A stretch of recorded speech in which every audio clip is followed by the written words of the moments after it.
AVT customers order results, like dishes in a restaurant, and not separate ingredients. So they could take your subtitle translated track and could order the integration of it with the video elsewhere. Usually they tend to order the complex of services. Thus, checklist again. You have to define what operations you are going to do in-house, and this is to be determined also in the process of a sale, which operations can be done in-house, and thus you can cut costs. Then you have to evaluate what you gain and what you lose from by outsourcing certain operations in terms of quality, etc., etc. Then you have to understand what software is involved. And you have to evaluate the need for brief personnel training. For example, in some courses, it was clear that it was necessary to include a few hours, to throw in a few hours of subtitle training. Like, it doesn't take a lot of time, it's actually 5-6 hours of extra training, and it allows the company managers themselves to review the subtitle file.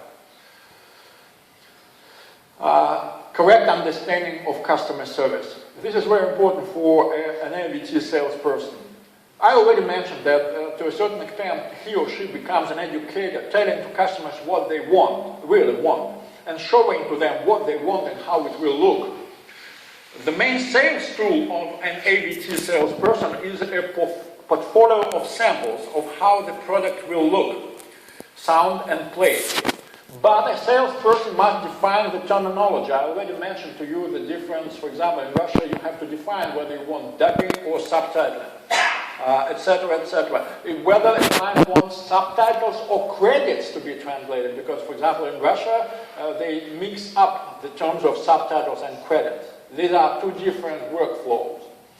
There are certain physical and computational restrictions to deadlines. For example, a client hands over to you a 350 gigabyte file, which needs to be, for example, subtitled and uploaded to his YouTube account.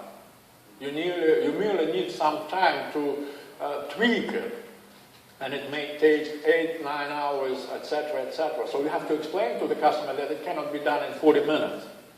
It is not your poor equipment that doesn't allow you to do that. Now, AVT customer service, how you do that? You redefine the terminology at the time of the sale and define terminology.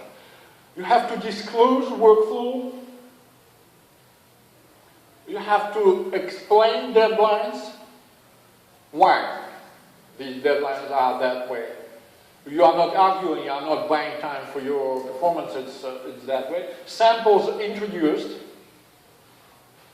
And you have to introduce the approach of no price list. Every AV translation is custom made. So it is not standardized. You have to explain it. An AVT salesperson and an account manager must be able to evaluate the outputs. So the proper evaluation of outputs means customer trust and repeated sale. You have to evaluate the quality of output so that the best translation and voice talent could be offered. Ways of improving of performance on returning orders might be found. It also relates to software compatibility and quality check procedures. This is the checklist. You have to evaluation of outputs, translation compatibility, overall AV product acceptability, whether it is acceptable at all, then software compatibility, subtitle standards, Pro Tools, etc., etc., and costs of quality checks. You have to evaluate what cost of quality checks are. What competence we teach in our course. We single out 5 groups of competencies listed below according to their importance in the process of AV translation. Group 1, general visual language analysis competencies, overall workflow understanding, and basic technological competencies needed to understand the process of dubbing and subtitling. Group 2, general cultural and psycho-emotional competence, necessary to ensure the fulfillment of the key requirement to the customers, to ensure the enjoyable viewing experience of the target audience. Group 3,